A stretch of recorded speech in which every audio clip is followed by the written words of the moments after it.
Welcome back, everyone, to another episode of Rental Regrets. As always, I am your host, Victor Nub, and today we're looking at Roadrunner's Death Valley Rally.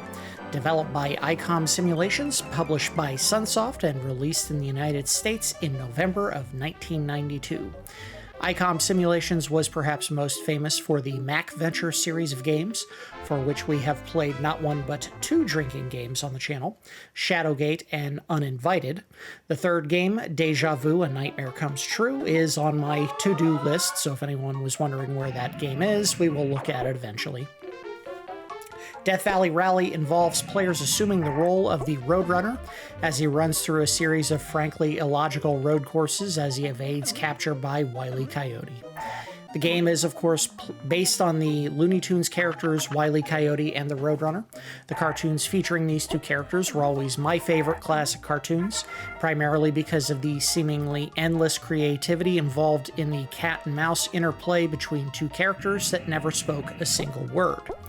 And yes, I know Wile E. Coyote has actually had voice lines in the past.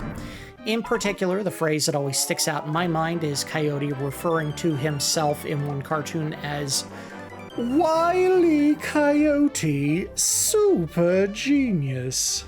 Thank you. I know that was a flawless impersonation. Thank you. No. Stop the applause. Slow down. Quiet. Thank you.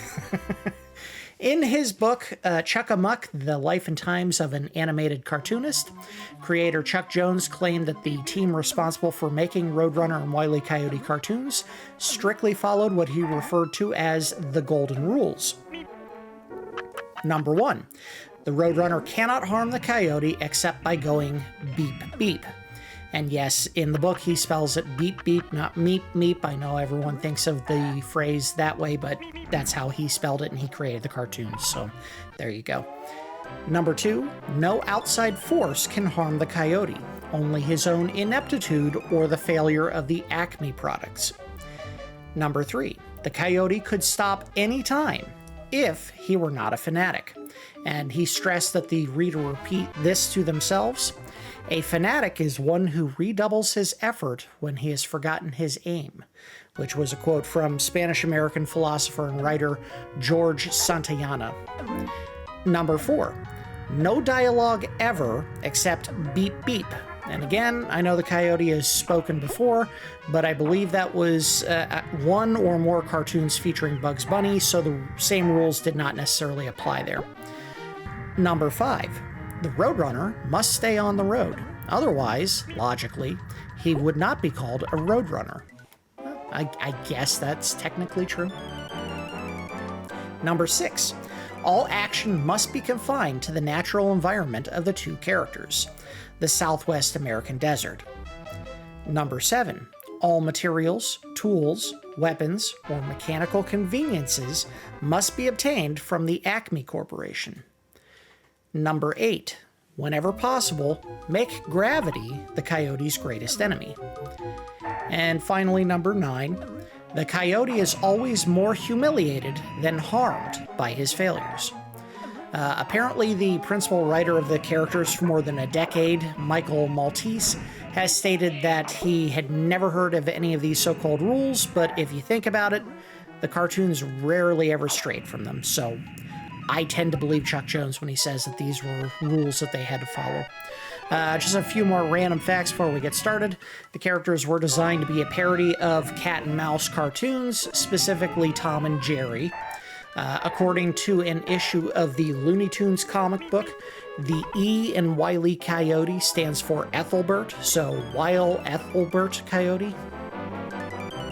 Roadrunner's beep beep sound was performed by background artist Paul Julian, who claimed the correct spelling of the sound was either HMEEP, so MEEP MEEP, or something like that, or MWEEP, or MEEP MEEP. I don't know why he thought they had those weird silent consonants, but whatever. I mean, if it helped him say a sound, then I guess he could say that they had those extra letters. Wile E. Coyote once pronounced his own name as Wile E. Coyote, And finally, in early model sheets for the character, Wile E Coyote, which is already kind of a pun on the term Wiley, W-I-L-Y, it was referred to as Don Coyote, so kind of like a play on the name Don Quixote. So anyway, let's go ahead and get started. If it wasn't obvious what you could see on the screen here, that the game looks and plays an awful lot like a Sonic the Hedgehog game. Now, was that the intention of the designers? I don't know. I'm not sure when the first Sonic the Hedgehog game came out, but you're playing as a character who runs really fast and runs through a lot of courses where there are tiny obstacles that'll slow down your progress.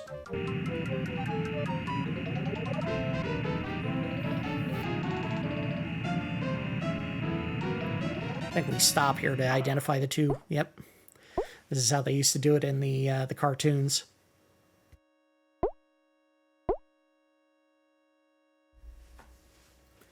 I'm sure those are the actual scientific names for each of them.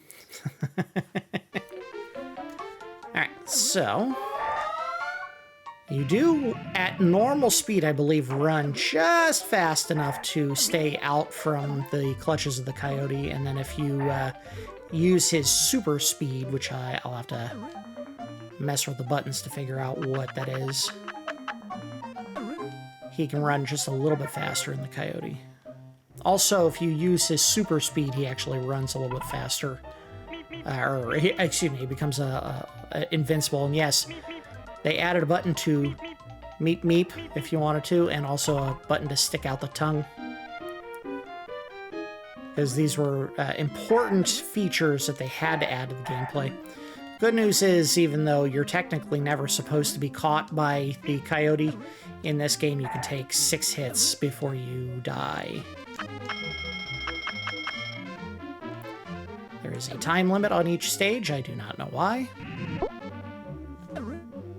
I also think you have to hit a bunch of flags to leave the level. I might be wrong. It's been a very long time since I played this. This is one of those games that I rented when there was probably nothing left in the store to rent. There we go. Yeah, so you have to hit flags, but I don't remember if they're critical or not. Alright, so there is my super speed. And again, you don't have to ever actually hit it to stay ahead of the Coyote. You run fast enough for him never to touch you. There was a good example of gravity being the Coyote's worst enemy.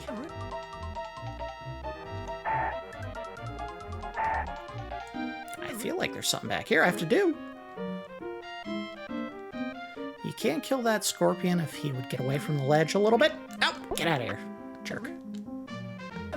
I don't know if you get life back from any of the animals, or not animals, but the flags in this game. Another example of where the gameplay kind of emulates what you may remember playing in Sonic the Hedgehog games. Momentum is what you need to go over certain hills. We'll just let that flag go. I don't really care. Hey, there we go. Ah! Okay, there is a steamroller. We don't get all the flags, I'm sure. The game doesn't stop immediately. I believe you have to get him to a spot where the roller comes off. Whoa! It went way up there. Chris, how's he gonna enjoy that meal if I'm dead? Uh-oh! I think that's it. Yep, there we go. Womp womp. Wow, look at all those flags I missed. I have no idea what that does for me.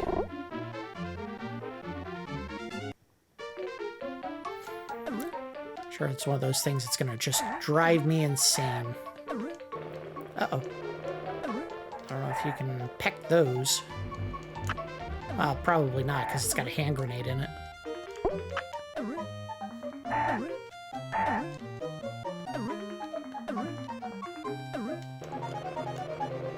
Fortunately, you cannot peck the Coyote to harm him. Everything that's supposed to harm the Coyote, just like in the cartoon, is supposed to be by his own Design failures. Oh, I missed. Oh, got it. Oh, and then I jumped off. I think there is a little bit of repeat jumping. Yeah, you just hold down the jump button and he jumps in this game. Oh, damn you. Oh, I was up on that birdseed ledge and then I missed. Get it. There. Oh, got it. And then I missed. Come on. There we go. All right, now we got the speed. Let's do it. I'll take that. I want to see what's up here, down here rather. So the way the game's designed is there are 3 levels in each environment, and on the, if it's not on the 3rd, it's on the 4th. You have a stage where you have to battle the coyote by, you know, triggering whatever environmental cues they give you to cause the... Oh, I just died. Cause the coyote to die from whatever machine or piece of equipment he's using to kill you. So, oh! Oh! All right, come on. There we go. Making some progress. Again, I don't think there's any reason you have to grab those flags. I think it's just for bonus points, which, in the case of this game, I don't remember them giving you a ton of extra life, so it's probably not the worst idea in the world to try to get in as many of them as possible. They're a bit stingy. I see that I'm supposed to go back left somewhere. Oh, no. No, didn't have enough upward momentum to get to the flag up top.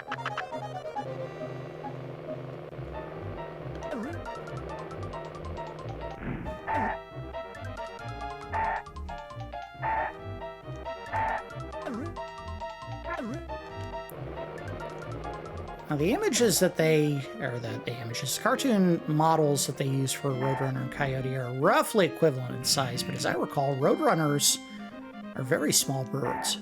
And coyotes are like medium-sized dog-size animals, basically.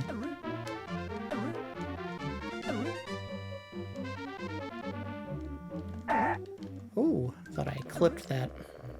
Oh, damn it. I have no idea how many points I need to get an extra life. I don't think that was enough. Again, this is where the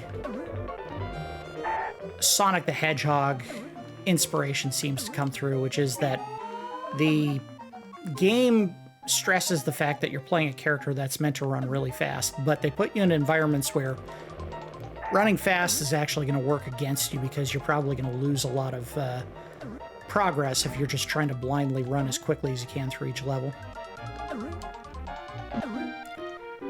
I certainly hope we're getting close to the end, because I have like 1 minute left. Oh, damn you. Oh, he pushed me off the thing! Screw you, you little bastard. Unfortunately, his little invincibility thing does not work unless you are running, so standing still won't necessarily allow me to be invincible. Now I gotta wait for it to come back. There it is. No! Oh, no! Damn it!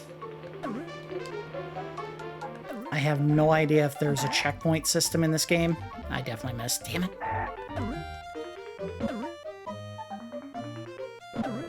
Let's see what's to the left, since the game is, that's probably not safe. Alright, this way. Hey.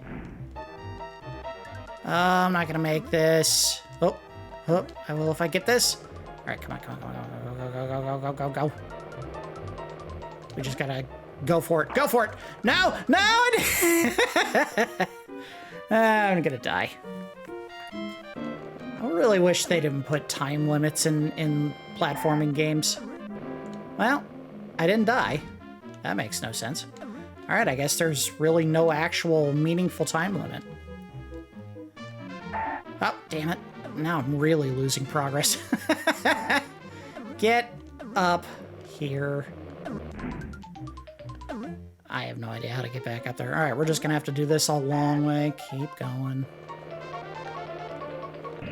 Go.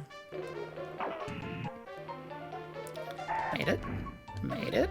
All right, here we go. There's the exit. You can see it. So tantalizingly close.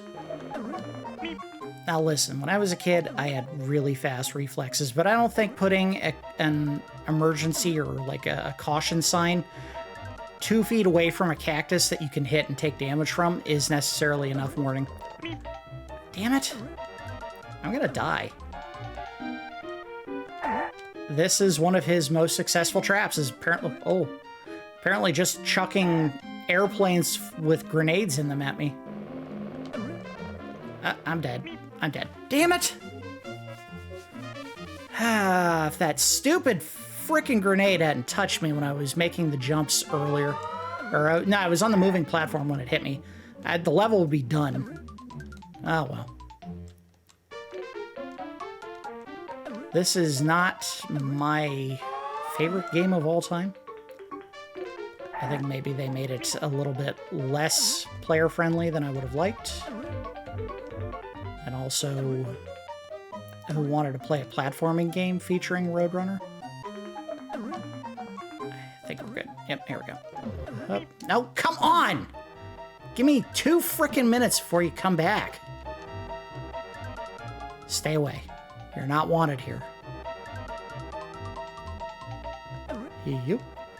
And hey, yoop. And we're so close. Damn it! I think we're there. Oh, alright. Yeah, I'm glad I took my time there. Alright, we're gonna jump over him. Peck, peck, peck, peck. There we go. Oh, 2 flags, and it's over. There we go. I'm not gonna make it out of the 3rd level. Sure, I guess. They don't contain that much air.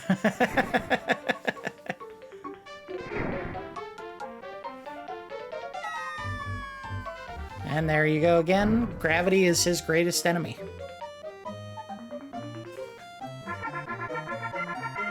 I grabbed a decent number of flags. I believe the red and purple ones are worth way more points, but I don't think any of it's going to matter if I can't make it out of the 3rd level safely. Oh, should have jumped. Oh. Hey! It's the bat thing. I can't remember what they called it in the game. Bat costume?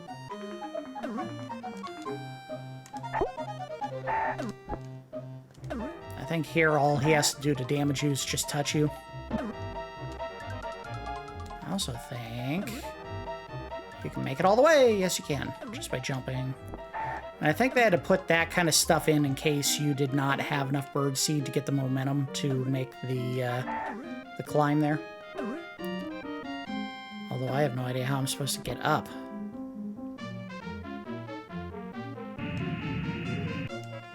Maybe I gotta launch? Nope, because he stopped halfway up that hill. Huh. Don't touch. Oh, damn it.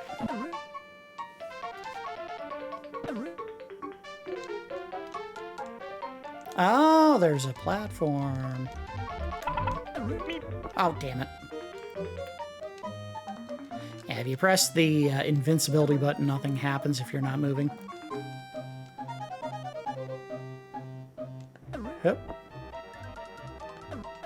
Oh, come on. Ow. Well, that was just jerky design. Get out of here.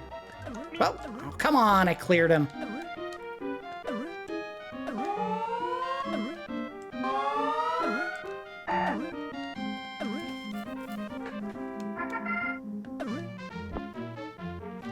Oh, oh, ooh. Alright, we're making progress, I think. This pit here that I'm jumping out of, I believe if you want, you can actually use the momentum running back and forth on the walls to... Oh, okay, maybe I'm wrong. to go up, but I guess it's not that part of the level. Do I get to continue, or am I literally going to have to start the game all over again? I am, aren't I? Oh, that is brutal. They give you no continues in this game. 3 lives, that was it. That's all they give you. And this is probably why I rented it maybe 2 times ever. 2 or 3. It was never because it was a game that I just needed to play. It was always because there's literally nothing else left in the store. Alright, we'll give this one more try and then we'll call it a day. I think we've seen just about everything that the game really has to offer aside from the boss levels, quoties. And yes, I do know that the game is glitching a little bit as we're looking at it here today. I've been seeing these little graphical glitches popping up on the screen. Unfortunately, the cart that I got was not in the best shape. Oh, come on, get out of there. Why are you throwing silverware at me in the first place, you jerk? Nothing there. Go back.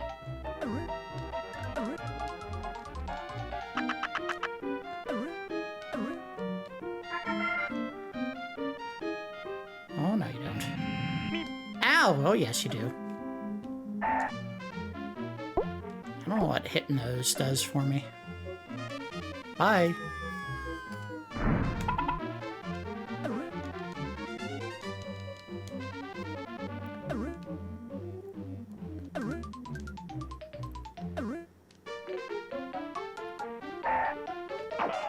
Yeah, I don't have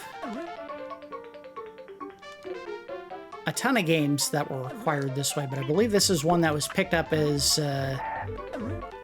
by a friend who had found some games that were dropped off at an old record store. And the games had been clearly sitting in someone's attic or basement or something, just collecting dust. Oh, shoot. Get back up there.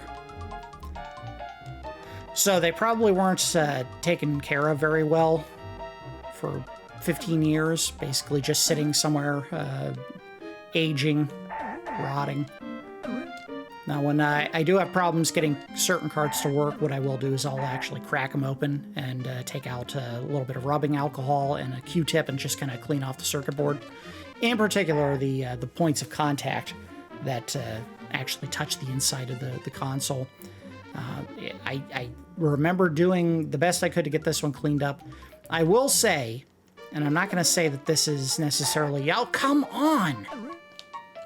Always the case with every single one of them, but it seems like Sunsoft games, in particular, were particularly egregious in their long-term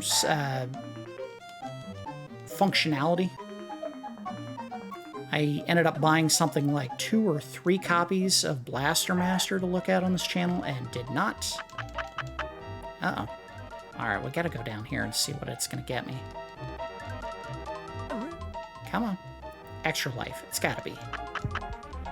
That was not worth it. I did not need extra health.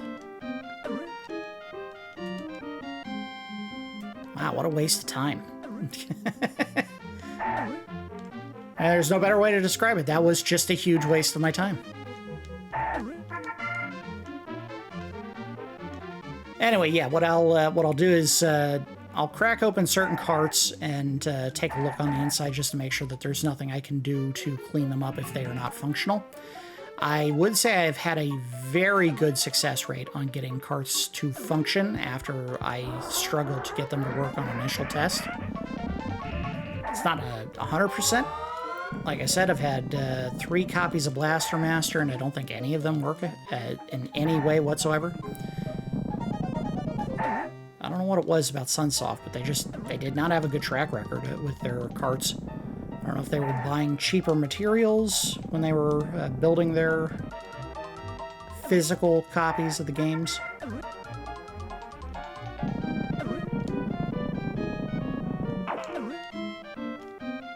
Don't think I have found anything. Uh-oh, uh-oh, woo! I could hear him coming. Oh, you jerk. Uh-oh. Hey! Oh, okay, so you cannot super run through those. Ah, I missed a bunch of stuff up top. That's fine. Points are probably going to matter if I'm going to have any long-term sustainability in this game, because they're not giving extra lives very much. I have found some very strange things in a couple of the carts that I've cleaned. I did find what looked like a spider web had been set up inside of a cart. I did find what seemed like a lot of tobacco tar inside of one of the carts that I cleaned. So someone clearly was a big smoker and also believed that and it was a Super Nintendo cart of all games. Someone was, you know, very big on blowing into the cartridge for a Super Nintendo cart to get it to work. You know, it's just, there's an entire generation of kids that were, you know, from my group, so in their 40s or so, that are permanently just kind of like shell-shocked into believing that the best way to get a game to work is to blow on it before you put it into a console. And I think that carried over for a lot of people for the Super Nintendo because, you know, you had problems getting your Nintendo carts to work, so, hey, blow some air on it. Maybe that'll get it to work. Was that ever actually in any way helping the cartridge to work? A lot of us thought it did. Alright, let's just get to the top. I'm not worried about picking up flags. Oh, no, damn it. Oh! Made it? Nope. Nope. Nope. Ah, damn it. Nope. Yeah, see, that is just not enough time to respond if you're at speed. But if you're up here and you're at speed, you kind of deserve what you get, because you know you shouldn't be running right now. Oh, damn it. His hitbox is way too big for such a tiny little bird. I just... Oh! I almost did a Looney Tunes scream. And they're a scream that they use in a bunch of those cartoons where a character will go, yeah! Something along those lines. Oh, oh! No. Hey, don't you touch. I do like the fact that those flags do appear to be like checkpoints. Oh, oh, no, no. Mm-mm. Okay, we're good, we're good. Not good. Oh, you dick. I need another checkpoint flag real bad. I don't think I'm going to find one anytime soon. Alright, you know what? Just for funsies, let's see what's over this way. Is there anything? Is there a platform that's going to show up?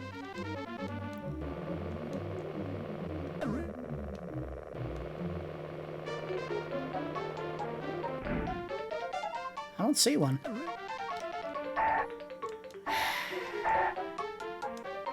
Alright. For progress sake, we're going to save state real quick and try this. Just in case. Oh, or die. No, no, no, no, no, no, no. We're not dying like that. No, no, no. Or maybe. I had to do it right there. Yeah, get out of here, jerk. Alright. Try this. What's over here? Oh, there is something up there! Okay, we gotta try to make it. Alright, come on, make it, make it, make it, make it! I didn't even make the jump. Come on, make the jump. Make the jump! Nope, I shorted it. I gotta get some momentum if I'm gonna do this. Like that, but I still shorted it. Damn it. There is something up there. There's something up there. Alright, one last try and then we'll just... Okay, I gotta survive. One last try. Go. Make the jump! I did it. All right. Now, what was this worth to me? Oh, I shouldn't have jumped. All right, we're just gonna leave it. It's fine. Fake out. Fake out. Go away. I want to finish this damn level. I want to do it with enough extra opportunity to... No, no, no! Damn it! Ah, you bastard! They just pushed me way back. Damn it!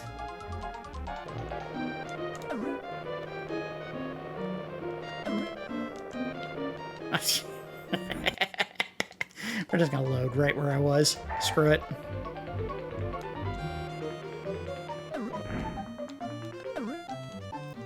Go. Come on, make it, make it, make it, make it. We're so close, we can't die now. Swerve. At least give me a flag. I think there's one right up here. Don't you overshoot. All right, there's a flag here. Got it. Got it. It doesn't matter. I got the flag. It should put me right back there. It did. Thank you. End of level. I should have just run. Whatever. I don't think you can skip these.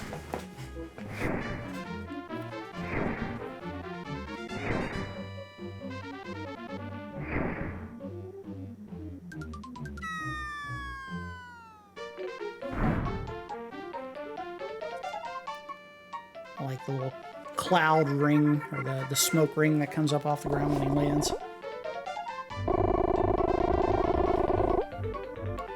Ugh, that's even worse than the last time. Okay. We just need to concern ourselves with getting to the top.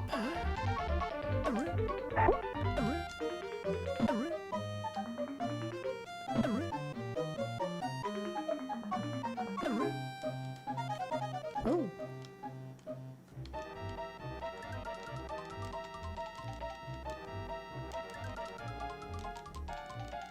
There it is.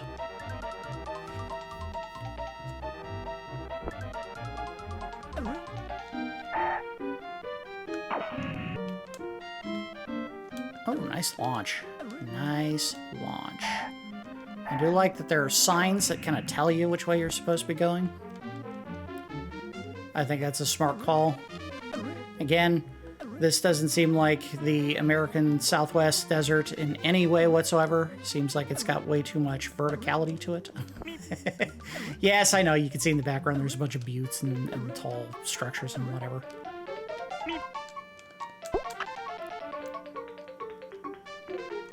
Oh, no, I don't.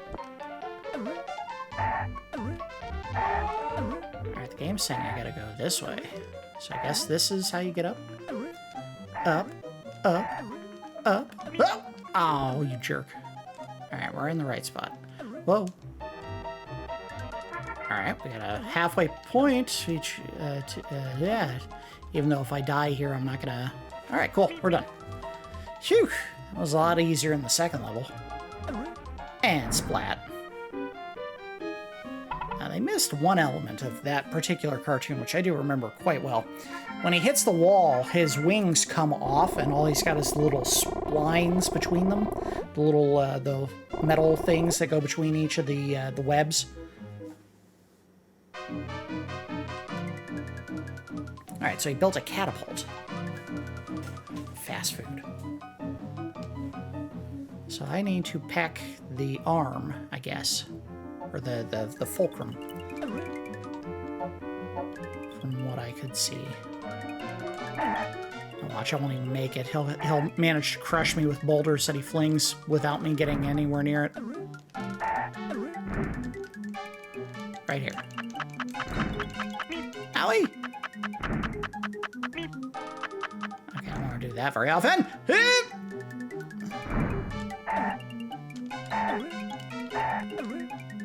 Ah. Oh, I'm not dead yet. So you get like maybe a peck or two and then you gotta run.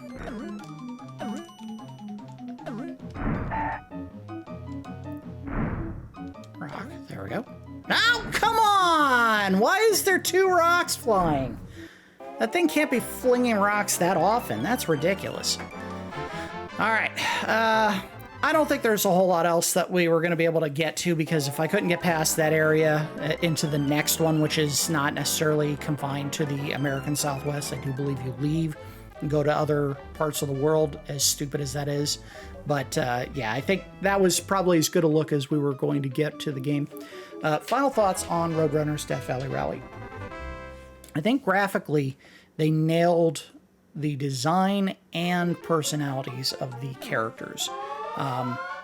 Roadrunner was never a terribly animated character. Well, or not well animated, but there wasn't a lot of stuff to really capture the essence of it. It was literally spinny circle where his feet are when he was running at speed, turning and mugging at the camera and sticking his tongue out and then beeping, and that was it. So Roadrunner didn't have a whole lot of animation necessary to bring that character to life. But Wile E. Coyote, on the other hand, not only did they have to get him running, they had to get him mugging whenever he failed, they had to get the different ideas that they had come up with in the cartoons and nail that aspect of them.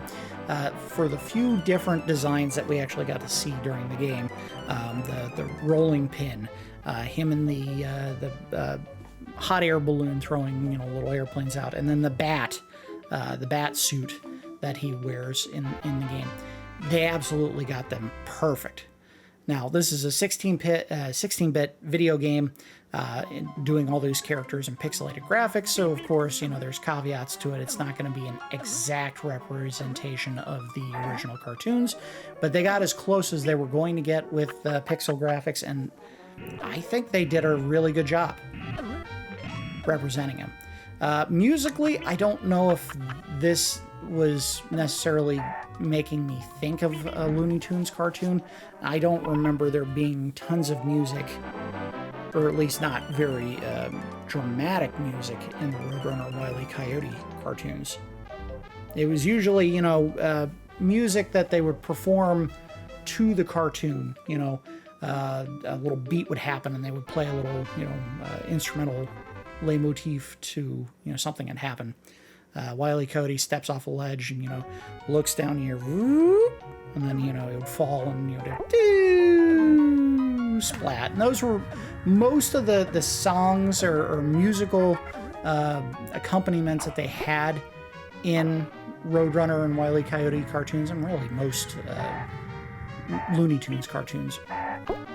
So I don't think any of the music in this game necessarily made me think of Looney Tunes. It was just, they had to fill out that empty space, because it couldn't just be running noise, maybe the coyote throwing something at you or running a machine or something. It would have made for a very empty experience. So they had to put music in there, even though I just don't hear it and think to myself, yep, that's a Wile E. Coyote and Roadrunner cartoon. They did the best they could. It does remind me a lot of Sonic the Hedgehog, but not in a good way. In particular, this game seems very punitive in its punishment of mistakes, where maybe if you're running too fast and you bump into, a cactus or an obstacle that can damage you, they don't give you a lot of opportunity to recover your health in this one. I found maybe 2 or 3 hearts total in the entire game, and that was it. They also don't give you a ton of extra lives. And no continues. If you lose all your lives, that's it. Game over. There's no starting from the last area you were in, not the last level, not the last group of levels. So if I had made my way all the way to the second area of levels, I didn't have the opportunity to start from there if I had died. As far as I know, you lose all your lives, it's over. There is no continue of any kind, which really stinks, because this game is a little bit too difficult to really make any serious progress unless you are super thorough finding all those flags. And I don't think I was necessarily missing a ton of stuff while I was playing here. It's just that there was a lot of, like, hey, there's this vertical wall that you were supposed to run up and use the momentum when you launch off of that to get as high up in the stage as possible. And, oh, there's a platform with one of the flags.